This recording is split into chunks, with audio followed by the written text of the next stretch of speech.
তীব্র সহিংসতায় জর্জরিত কেনিয়ার নারীরা, শিশু থেকে শুরু করে বৃদ্ধা, রেহাই পাচ্ছে না কেউ। খুন থেকে, ধর্ষণ থেকে শুরু করে শিকার হচ্ছে বর্বরতম নির্যাতনে। আইন শৃঙ্খলার বালাই না থাকায় এবার নিজেরাই আত্মরক্ষার কৌশল শিখছেন কেনিয়ার নারীরা। প্রশিক্ষণ দিতে এগিয়ে এসেছেন বিভিন্ন স্বেচ্ছাসেবী সংগঠন। চলছে খালি হাতে আত্মরক্ষার প্রশিক্ষণ, যাতে অংশ নিয়েছেন বিভিন্ন বয়সের নারীরা। আফ্রিকার সবচেয়ে বেশি নারী সহিংস দেশগুলোর একটি কেনিয়া। গেল বছর আগস্ট থেকে অক্টোবর মাত্র 2 মাসে কেনিয়াতে নৃশংসভাবে প্রাণ হারিয়েছে কমপক্ষে 97 নারী। খুন, ধর্ষণ তো নিত্যনৈমিত্তিক ঘটনা। কলহের জেরে আগুনে পুড়িয়ে দেহ খণ্ড বিখণ্ড করে আরও নানা রকম অবর্ণনীয় অত্যাচারে হত্যা করা হয় নারীদের।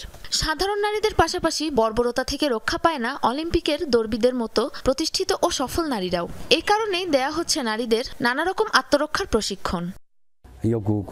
পুরুষদের বর্বর আক্রমণ ও নির্যাতনের শিকার এখানকার নারীরা। বিশেষ করে গ্রাম এলাকায় এই নৃশংসতার মাত্রা আরো বেশি। তবে নিজেদের আত্মরক্ষায় এখন নানা রকম কৌশল অবলম্বন করছেন নারীরা। তাই বর্তমানে এই সহিংসতা অনেকটাই কমে এসেছে।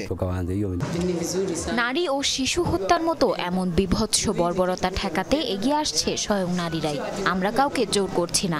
নারীরা নিজের ইচ্ছাতেই স্বতঃস্ফূর্তভাবে আত্মরক্ষার কৌশল শিখতে এগিয়ে আসছে। এটি নিঃসন্দেহে একটি ভালো ঘটনা।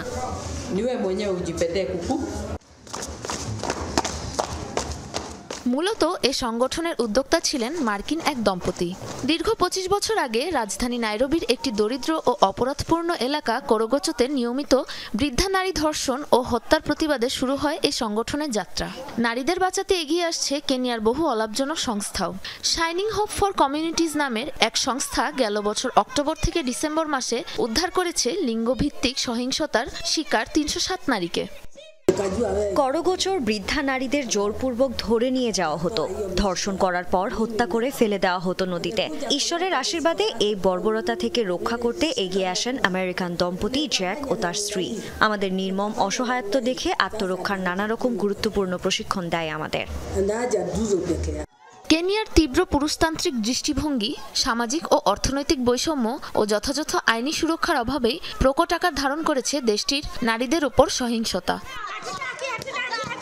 সাবরিনা নুসরাত, যমুনা নিউজ।